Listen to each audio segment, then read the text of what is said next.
흘러가는 대로 살아도 아무렇지도 않았을 것입니다. 하지만 라합은 한순간도 자신의 인생을 포기하거나 내려놓은 적이 없습니다. 기회가 온다면 운명의 변화를 위하여 꿈꾸는 연이었고, 하나님의 때가 오면 내 인생도 내 운명도 바뀔 수 있다는 소망을 가지고 살던 여인이었습니다.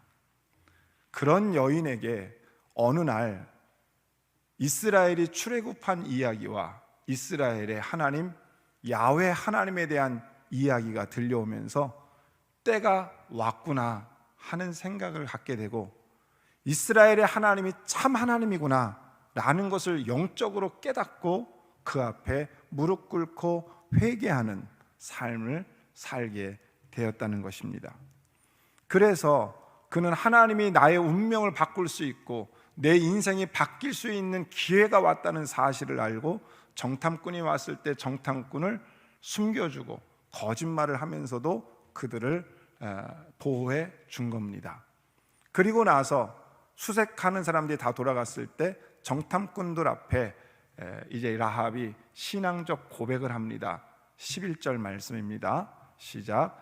우리가 듣자 곧 마음이 녹았고 너희로 말미암아 사람이 정신을 잃었나니 너희의 하나님 여호와는 위로는 하늘에서도 아래로는 땅에서도 하나님이시니라. 아멘. 라합의 말을 들어보면 이스라엘의 하나님 야훼 하나님은 하늘과 땅에서 유일하신 하나님이시다. 너희의 하나님이 참 하나님이시다. 다른 이방 종교에서도 하나님을 말하지만 너희의 하나님 여호와 야훼 하나님이 참 하나님이시다라고 하는 아주 명확하고 확실한 신앙 고백을 하고 있습니다. 그러면 여러분 궁금해지지 않습니까? 이방 여인이었던 라합이 어떻게 이렇게 명확하고 확실한 신앙 고백을 할 수 있었을까? 제가 열심히 말씀을 묵상하면서 떠올랐던 단어가 있습니다. 그게 뭐냐면 영적인 비상함과 똑똑함이었습니다. 그러니까 라합은 똑같은 뉴스와 똑같은 소문을 들으면서 영적인 비상함과 똑똑함으로 이것이 하나님의 소식이고 하나님의 말씀이고 하나님의 시대가 온다는 것을 깨닫는 영적인 비상함이 있었던 거예요. 그리고 영적인 똑똑함이 있었던 거예요. 그래서 그 소식을 들었을 때 다른 여리고성 사람들은 다 두려워하고 가슴이 철컥 내려앉고 이스라엘이 쳐들어오면 어떡하나 하고서 벌벌벌 떨었지만 라합 한 사람만큼은 새로운 시대가 오고 하나님이 참 하나님인 것을 알고 어떻게 해야 되는지, 어떻게 살아야 되는지를 라합이 깨닫게 되었다는 거예요. 그래서 라합은 여호와 앞에 무릎을 꿇었고 죄악으로 물들었던 자신의 운명을 바꾸고 가족들의 생명까지 구원하게 되는 역사가 일어나게 된 것입니다. 하지만 똑같은 소리를 들었던 여리고성 사람들은 그들은 하나님을 향하여 더욱더 강팍하고 분노하고 화를 내고 경계태세를 갖추고 들어오지 못하게 막으면서 나중에 여리고성이 무너졌을 때 함께 죽고 말았다는 것이지요. 여러분, 그렇게 보았을 때 우리에게 필요한 게 뭘까요? 오늘 말씀에 비춰보면 영적인 비상함, 좀 틀린 거예요. 다른 사람하고 다른 거예요. 그리고 똑똑함, 분별할 수 있는 똑똑함이 필요한 거예요. 그러니까 똑같은 하나님의 말씀을 듣는데도 또 목회자가 애정과 사랑을 가지고 믿음을 권면하는데도 때로는 화를 낼 때가 있어요. 안 들으려고 해요. 그렇게 말하지 말라는 거예요. 나 듣기 싫다는 거예요. 그리고 화를 냅니다. 그리고 거부합니다. 안 듣고 싶어 합니다. 영적인 비상함이 필요해요. 목사님과 대화 가운데 목사님과 신앙생활의 대화 가운데, 또 신방을 하면서 대화 가운데, 또 목사님이 툭툭 던지는 말 가운데 그것을 하나님의 음성으로, 하나님의 말씀으로 받아들일 수 있는 영적 비상함. 아멘. 생각해 보시자고요. 라합이 기도원 가서 음성 들었어요? 라합이 막 40일 기도하다 음성 들었어요? 아니에요. 들려오는 소문을 들으면서 이때다, 이스라엘의 하나님이 참 하나님이구나 라고 하는 그것을 깨달은 영적 비상함이 있었단 말이죠. 그러니까 여러분은 어떨지 모르겠으나 저는 말씀을 전할 때마다 때로는 안타까운 마음이 들 때가 많아요. 이 말을 하나님의 음성으로 들으면 참 좋을 텐데 안 듣고 있구나, 이 말씀을 거부하고 있구나, 이걸 느껴지니까 사랑하는 마음으로 애정을 가지고 주님 앞에 돌아오라고 그렇게 얘기하는데 오히려 거부하고 화를 내고 그러면 안타까운 마음이 드는 거예요. 사랑하는 성도 여러분, 오늘 이 순간에도 분명히 하나님이 말씀하십니다. 아멘. 여러분, 그 말씀을 하나님의 음성으로 들을 수 있는 영적인 비상함이 있기를 주님의 이름으로 축복합니다. 베드로의 이야기를 너무 잘 알잖아요. 베드로는 어떻게 예수님의 제자가 될 수 있었을까요? 어느 날 예수님이 베드로에게 나타나셔서 베드로야, 깊은 곳에 그물을 내려 고기를 잡아라, 이렇게 말씀하셨어요. 그때 베드로가 어떤 상태였어요? 밤새도록 잠을 못 자고 고기를 잡으려 했으나 한 마리도 잡지 못했어요. 피곤한 몸을 이끌고 다음 고기 잡기 위해서 그물을 손질하고 있는데 예수님이 말씀하니까 어이가 없어요. 왜 어이가 없느냐? 나는 지금 피곤하고 깊은 곳에 그물을 던지라니, 내가 이 갈릴리로서 몇 년을 10년 넘게 고기를 잡았는데 깊은 곳에는 그 고기가 없는 걸 알거든요. 자기 경험상, 자기의 지식, 자기의 머리, 자기 경험으로 봤을 때 예수님의 말은 말도 안 되는 소리예요. 예수님 무슨 소리입니까? 말도 안 되는 소리 하지 마시라고. 세상 물정 모르시네. 갈릴리 호수의 실정을 모르시네. 예수님, 내가 누군지 알아요? 이 갈릴리에서 지금 고기잡이로 잔뼈가 굵은 사람이에요. 이렇게 했어야 되잖아요. 그런데 베드로가 왠지 이렇게 말을 하잖아요. 누가복음 5장 5절에 보면 베드로가 이렇게 말을 하고 있습니다. 누가복음 5장 5절 시작. 시몬이 대답하여 이르되 선생님, 우리들이 밤이 새도록 수고하였을 때 잡은 것이 없지만은 말씀에 의지하여 내가 그물을 내리리이다. 깊은 데로 가서 그물을 내려 고기를 잡으라 했는데 이게 베드로의 상식과 이성으로는 도저히 말이 안 돼요. 그런데 베드로는 그렇게 해요. 왜 그랬을까요? 여러분 같으면 하겠어요? 누구도 안 하죠. 그런데 한다니까요. 이걸 단순히 순종했다 이렇게 말하면 안 돼요. 단순히 순종했다, 이게 쉬운 순종이에요? 어떻게 순종이 됐어요? 영적 비상함이 있는 거예요. 영적 비상함. 왜요? 내 앞에 계신 분은 보통 사람이 아니다. 예수님이 깊은 곳에 가서 그물을 내려 고기를 잡으라 말씀하시니까 그 말에 영적인 비상함이 느껴진 거예요. 영적인 권위가 느껴졌다 이 말이에요. 그러니까 베드로가 뭐라고 해요? 말씀에 의지하여. 내 생각은 전혀 아니지만 당신의 말을 들으니 영적인 비상함이 느껴집니다. 그 권위에 순종하고 있는 거예요. 그랬더니 어떻게 했어요? 그물이 찢어지도록, 배가 가라앉도록 고기가 많이 잡혔잖아요. 그러면 보통 사람 같으면 예수님의 손을 붙잡고 너무 감사하다고, 예수님 그럼 나랑 동업을 하자고. 예수님 고기가 어디 있는지 말씀만 하시라고. 그럼 내가 가서 잡아오겠다고. 그리고 우리 돈을 많이 벌어서 수산업 회사를 한번 차리자고 했어야 되잖아요. 그런데 베드로가 어떻게 해요? 5장 8절 말씀 보시겠습니다. 시작. 시몬 베드로가 예수의 무릎 아래 엎드려 이르되 주여 나를 떠나소서 나는 죄인이로소이다 하니. 많이 들었던 말씀이지요. 예수님이 그 앞에 왜 무릎을 꿇었다고 생각하세요? 이 베드로가 왜 예수님 앞에 무릎을 꿇었을까요? 고기를 많이 잡아놓고 너무 좋잖아요. 너무 기쁘잖아요. 기뻐하고 춤추며 뛰어야 되는데 왜 무릎을 꿇어요?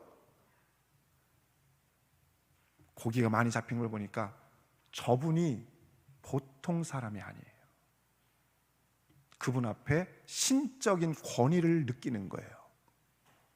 그래서 두려워 떨며 무릎을 꿇고 내가 감당할 수 없으니 나를 떠나소서 이야기하는 거예요. 하나님을 만나면 좋기도 하지만 또 한편에 뭐가 있어요? 두렵고 떨림. 내가 어제 지은 죄도 생각나고, 내가 지금까지 하나님 앞에 불순종했던 것도 생각나고, 하나님 앞에 충성하지 못했던 것도 다 기억나는 거예요. 신적 권위 앞에 베드로는 무릎을 꿇고 나를 떠나시라고. 베드로는 영적인 비상함이 있었던 거예요. 다른 사람들은 고기가 많이 잡혔다고 막 좋아하는데 베드로는 무릎을 꿇고 떠나라고 얘기하는 거예요. 그때 예수님이 뭐라고 이야기해요? 무서워 말아라. 무서워 말라고 이야기해요. 베드로에게. 그러니까 베드로가 벌벌 떨고 있으니까 무서워 말아라. 이제 너는 나를 따르라. 내가 너를 사람 낚는 어부가 되게 할 것이다. 이야기하니까 베드로가 어떻게 해요? 다 버려두고 예수를 따르니라. 이게 가능해요? 여러분 같으면 다 버려두고 따르겠어요? 고기 한번 많이 잡았다고? 여러분 이걸 그냥 보시면 안 돼요. 베드로가 다 버렸어요. 가족도 버리고 가족도 떠나고 자기 배 다 버리고. 배가 비싼 거 아세요? 배 되게 비싸요. 자동차보다 비싸다는 것만 아시면 돼요. 배는 수요자가 많기 없기 때문에 조그만 배도 되게 비싸요. 배를 버렸어요. 그건 이분에게 신적 권위를 느끼면서 이분의 말에 순종할 수밖에 없는 영적 비상함이 있었다는 거예요. 오늘 여러분에게 이런 영적 비상함, 똑똑함이 있기를 바랍니다. 봐요. 하나님 앞에 놀랍게 쓰임 받는 사람들의 특징이 뭐냐면 그런 영적 비상함과 똑똑함이 있는 사람이에요. 그러니까 장관을 하고 국회의원을 해도 영적 비상함이 있는 사람들은 하나님 말씀 앞에는 무릎을 꿇는 거예요. 내가 아무리 돈이 많아도 그 사람들은 하나님 말씀 앞에 무릎을 꿇는 거예요. 하나님의 대사라는 책을 쓴 그 김하중 장로님은 뭐든지 자기가 외교가 아니고 대사하고 그렇지만 하나님 말씀 앞에는 무조건 무릎을 꿇는 거예요. 어떻게 그렇게 돼요? 영적 비상함, 똑똑함. 오늘 우리에게 이게 필요해요. 시대를 읽을 줄 아는, 하나님의 음성을 들을 줄 아는 영적 비상함, 그 똑똑함이 있어야 합니다. 하나님은 오늘도 우리에게 부드러운 음성으로 다가오시고 소리치며 다가오시고 때로는 눈물로 호소하며 우리에게 말씀하세요. 그때 그것을 영적인 비상함으로 받아들일 수 있어야 돼요. 그래서 목사님이 와서 신방하고 얘기하고 대화하고 이 과정들을 여러분 쉽게 생각하면 안 돼요. 그냥 목사님이 떠들고 갔다 이렇게 생각하면 안 돼요.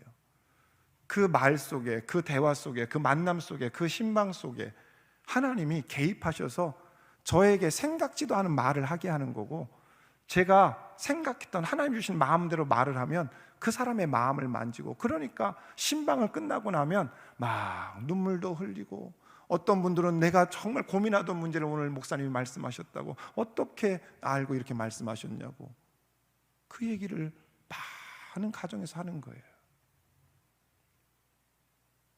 왜요? 그것을 깨달을 수 있는 게 영적 비상함이다. 영적 비상함과 똑똑함으로 그 한마디가 저와 여러분을 바꾸고 라합의 인생을 바꾸어 놓는 것이죠. 그 한마디가 우리의 인생을 바꾸어 놓습니다. 그 한마디가 라합에게는 이스라엘과 출애굽의 이야기와 이스라엘의 하나님 야훼에 대한 이야기였고, 베드로에게는 깊은 곳에 그물을 내려 고기를 잡으라, 이 한마디가 베드로의 인생을 완전히, 운명을 완벽하게 바꾸어 놓은 거예요.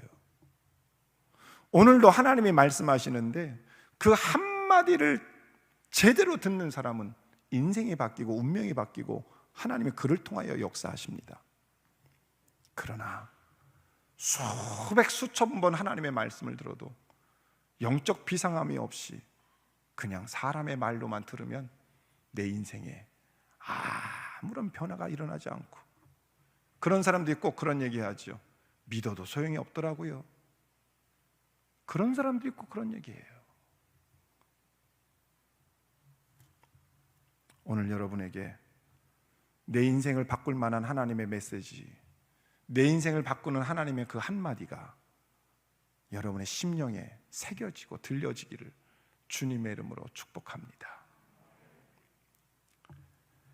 라합에게는 영적인 비상함과 똑똑함만 있었던 것이 아니라 내일을 준비할 줄 아는 철저한 준비하는 자세가 있었음을 발견하게 됩니다.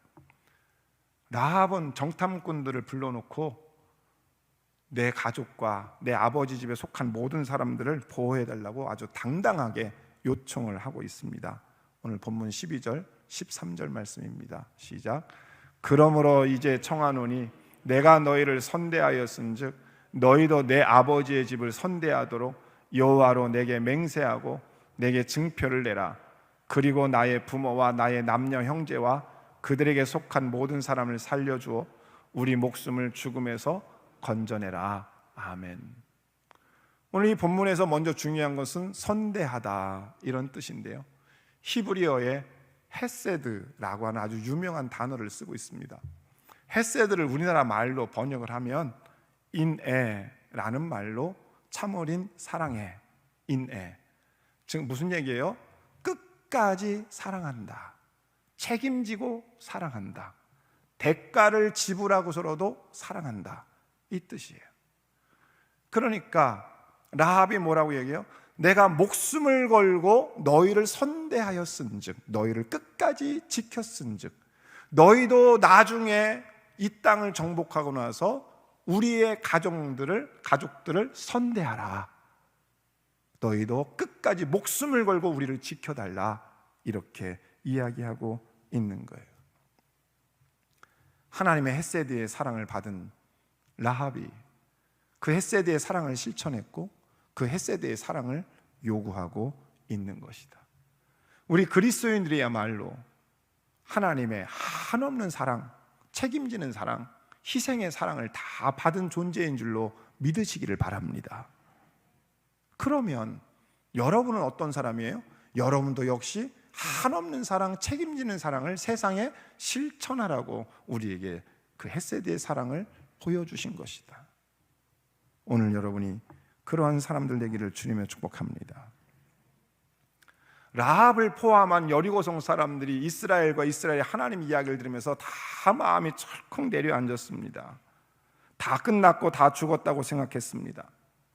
그러나 조여오는 현실 앞에서 라합 한 사람만큼은 그 현실의 벽을 뛰어넘기 위해서, 그 현실의 벽을 뚫고 지나가기 위해서 엄청난 노력을 하는데, 그게 바로 정탐꾼을 숨겨준 거고 목숨을 걸고 거짓말을 한 거고, 그리고 11절 13절에 내 아버지의 집과 그 집에 속한 모든 사람을 보호해달라고 당당하게 미래를 준비하고 있다라는 거예요.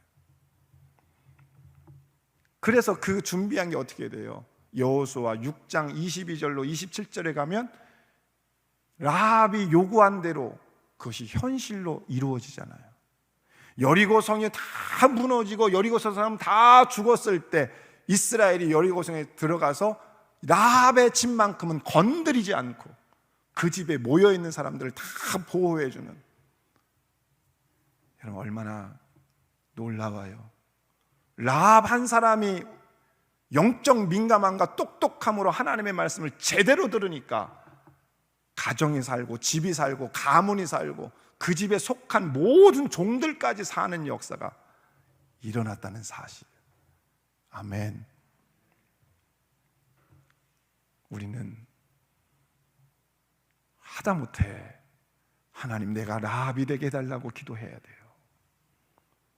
내가 라합같이 영적 민감함을 가지고 나만 사는 게 아니라 내 가족도, 공동체도 살리고 내 집도 살리고 가문도 살리고, 그런 영적 민감함이 우리에게 필요한 거다.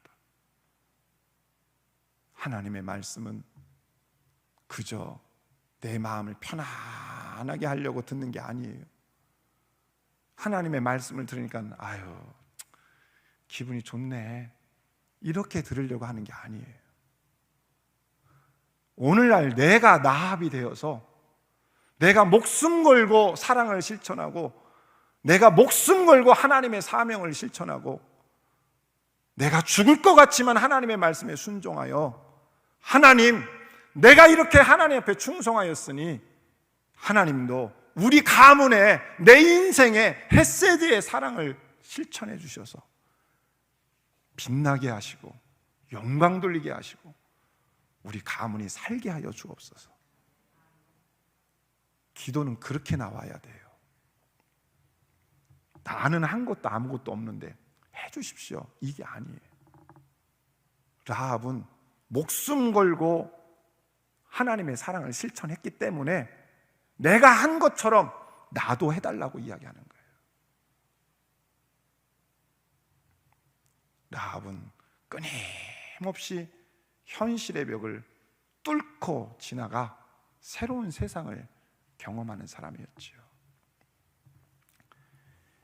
이 말씀을 묵상하면서 영화의 한 장면이 생각이 났는데, 동영상을 보여줬으면 좋겠는데 요즘은 저작권에 다 걸려서 동영상을 틀 수가 없어요. 무슨 영화냐면 해리포터입니다. 해리포터 처음에 보면 이 11살 고아 해리가 호크와트 마법학교를 가려고 런던에 있는 킹스 크로스 역을 찾아가서 자기가 이곳이 어디냐고 영문한테 지금 물어보는 장면이에요. 그랬더니 그런 데는 없다는 거예요.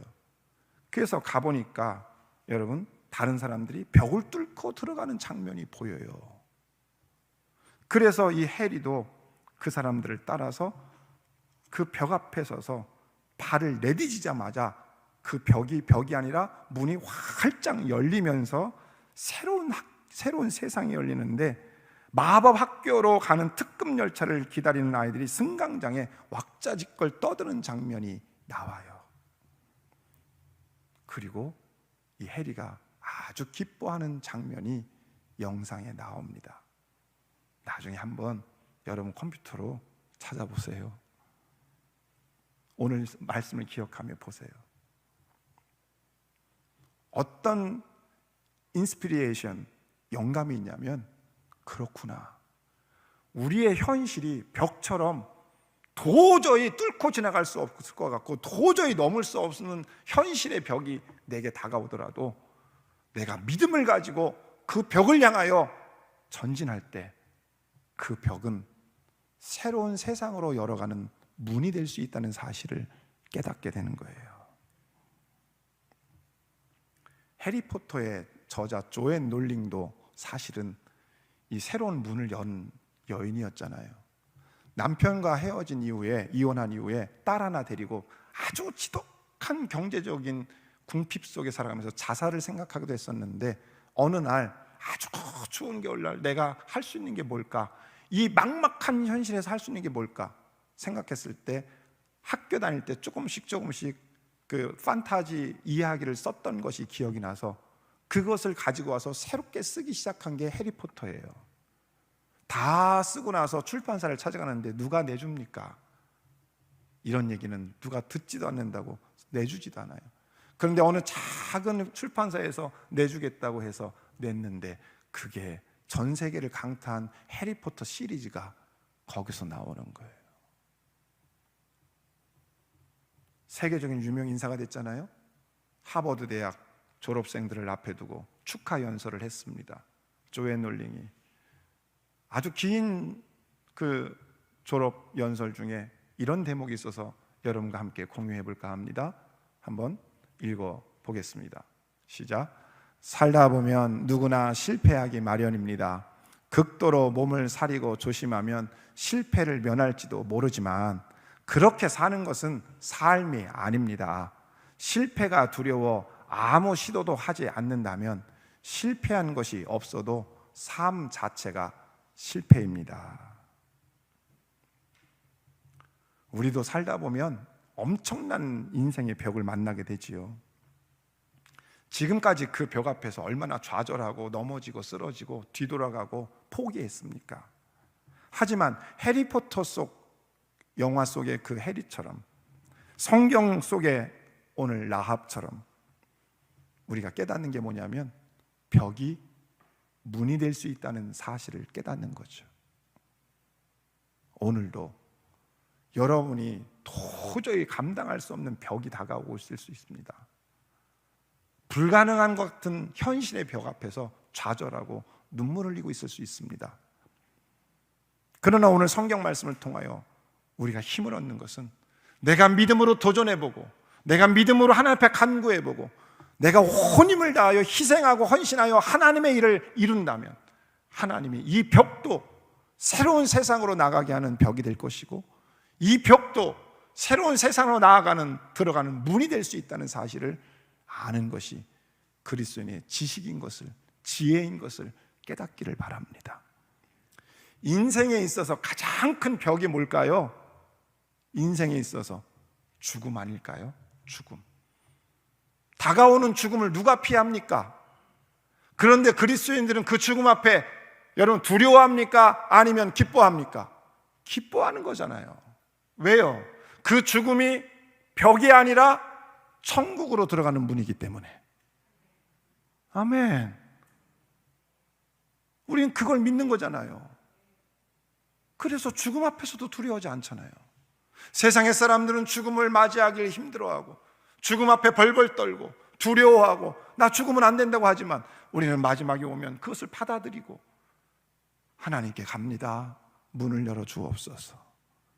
얼마나 멋있어요. 마지막이 인상 쓰다가 마지막을 맞이하는 것보다 할렐루야 찬양하다가 찬양을 듣다가 죽음의 벽도 천국으로 들어가는 문일지인데 무엇이 우리의 삶을 좌절하게 만들고 무너지게 만들 수 있겠습니까? 오늘 그러므로 아무것도 보이지 않는 시간을 보냈다 할지라도 오늘 고통과 인내 속에서 참고 또 참아야 되는 현실 속에 살아갈지라도 절대로 포기하지 말고 믿음으로 도전하면 하나님께서 하나님의 일을 이루실 것을 믿습니다. 그 뒤는 걱정하지 마요. 염려하지 마요. 그건 내가 알 수 없어요. 왜? 하나님이 이루실 일이기 때문에. 내가 도전하지 않으면 어떠한 일도 이루어지지 않아요. 하나님의 역사를 기대한다면서 왜 매일같이 계산하면서 사냐고요. 1 더하기 1은 2라고 매일같이 계산만 하면서 사면 하나님이 개입할 삶의 틈이 어디 있어요? 하나님이 개입할 틈이 없지. 왜? 내 계산과 내 방법으로만 사니까 하나님이 일할 수 있는 틈이 없잖아요. 하나님이 일하도록 맡겨드리는 부분이 있어야지. 없어도 하나님 이루어 주옵소서 기도해야 되고, 힘들어도 하나님의 뜻이면 아멘 하는 마음이 있어야 되는 거.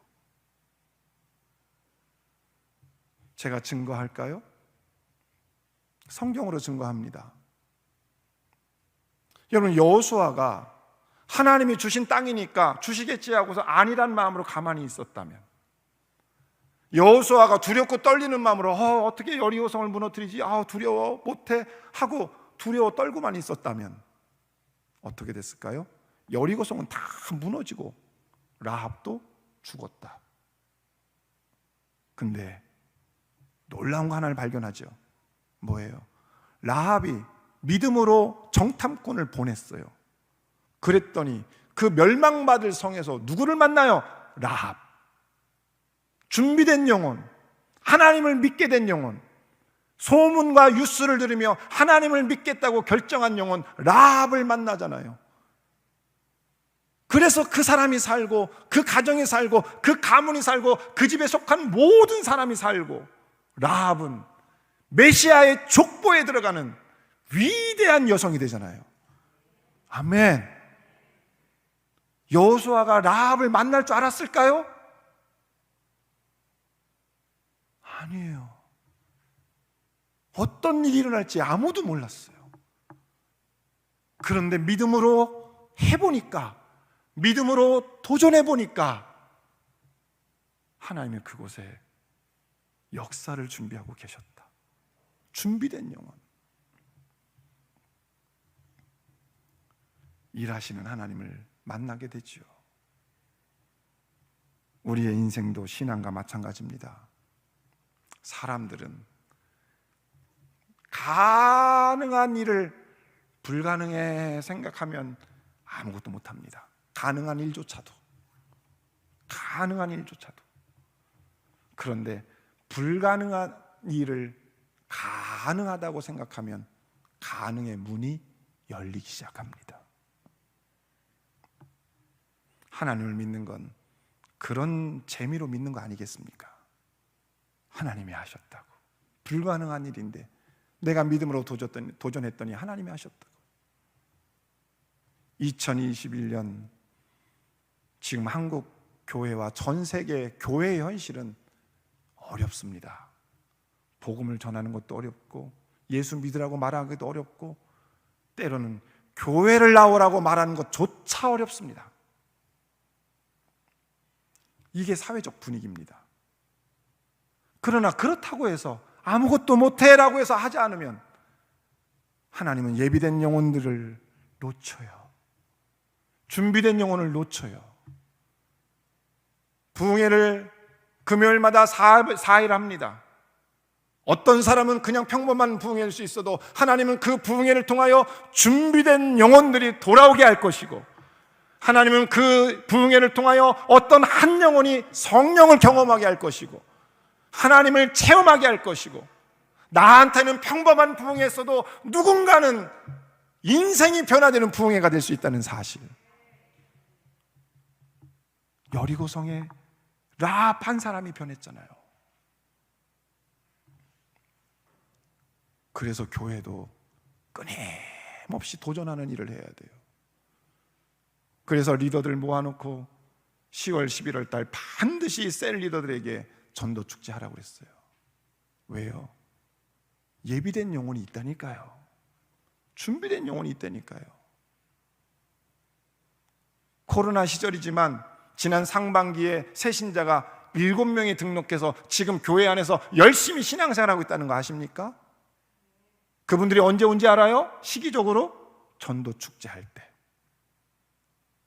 힘들고 어려워도 전도 축제 하니까 그분들이 그 시기에 교회에 오고 등록하고 그런 거예요.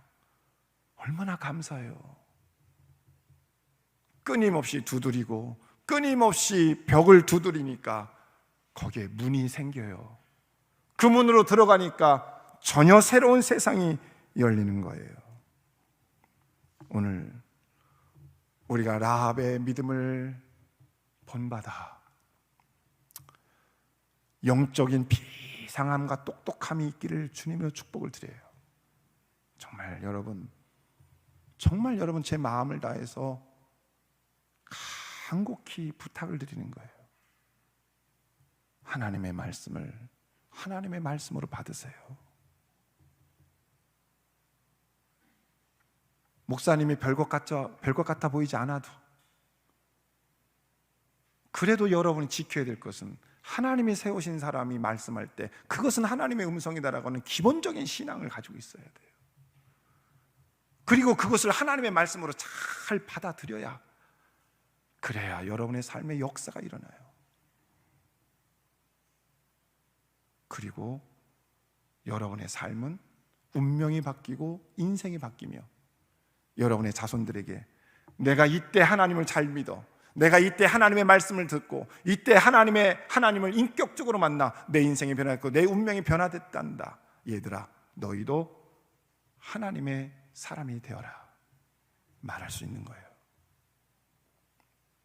말씀을 정리하면서 창립 71주년 오곡교회의 역사가 여기까지 왔습니다.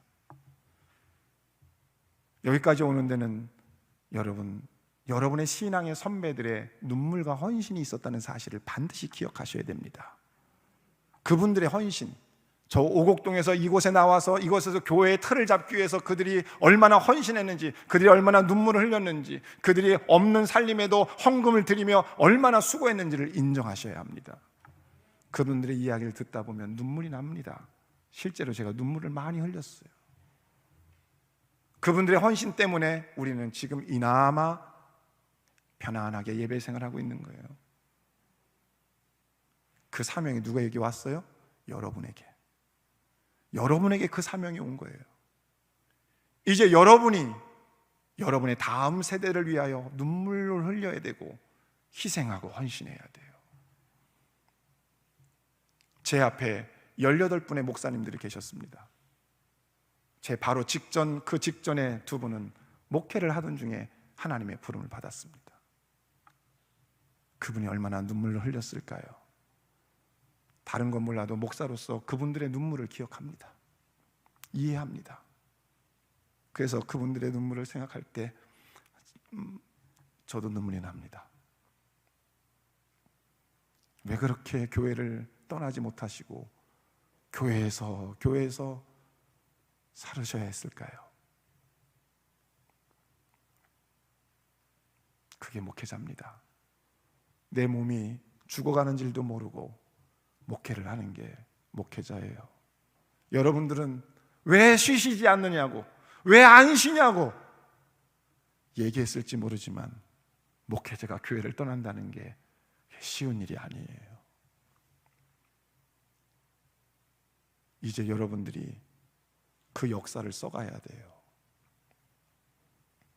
역사의 기록은 밥 잘 먹고 편안하게 살았다, 이게 역사의 기록이 안 남아요.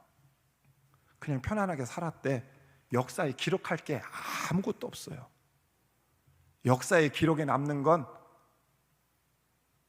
오곡교회 출발이 그랬듯이 어느 가정에서 그 가정이 헌신하여 그 가정에서 모임을 시작하다가 교회가 되는 거고, 어느 가정이 밭을 하나님께 드려서 그 밭을 팔아 하나님의 성전을 세우기도 한 거고, 오곡동에서 나올 때 장로님들이 밭을 팔고 자기 통장에 있는 돈 다 갖다 집어넣으면서 이 교회가 시작된 거고, 그게 역사의 한 줄로 남는 거예요. 역사의 기록은 그런 겁니다. 창립 71주년을 지나며 72주년, 73주년 가면 그 역사의 기록이 코로나 때문에 아무것도 안 하고 살았대더라, 이게 아니라 그 중에도 눈물로 헌신하고 희생했던 성도들의 기록이 한 줄의 역사의 기록으로 남기를 바라고, 그래서 교회가 더욱더 든든히 서가고 우리의 다음 세대들이 보면서 우리의 신앙의 선배들이 이렇게 없는 중에도 헌신하고 희생하여 하나님의 역사를 이루어 여기까지 왔다고 간증하는 그러한 역사의 기록들을 남길 수 있기를 간절히 소망합니다. 그래서 오늘 나압 같은 사람이 필요한 거예요. 목숨 걸고 생명 걸고 희생하는 사람, 목숨 걸고 공동체, 가정과 집을 위하여 목숨 걸고 약속을 받아내고 내일을 준비해가는 그 사람이 필요한 거예요. 그 사람을 하나님이 쓰시는 거죠. 누군가 깃발을 드시기 바랍니다. 누군가 희생의 깃발, 헌신의 깃발 들길 바랍니다. 깃발을 드는 그곳으로 사람들은 모이게 되어 있습니다. 안 따라온다고 너무 걱정하지 마세요. 어차피 역사는 모든 사람을 다 끌고 가는 게 아니에요. 그 깃발 아래 모이는 자들이 역사의 주체가 되는 거고, 토인비의 말처럼 그 소수의 사람들이 역사를 끌고 가는 거예요. 믿음으로 반응하는 역사적 소수, 영적인 비상함, 똑똑함이 있는 여러분들을 통하여 하나님의 역사가 이루어가기를 주님의 축복합니다.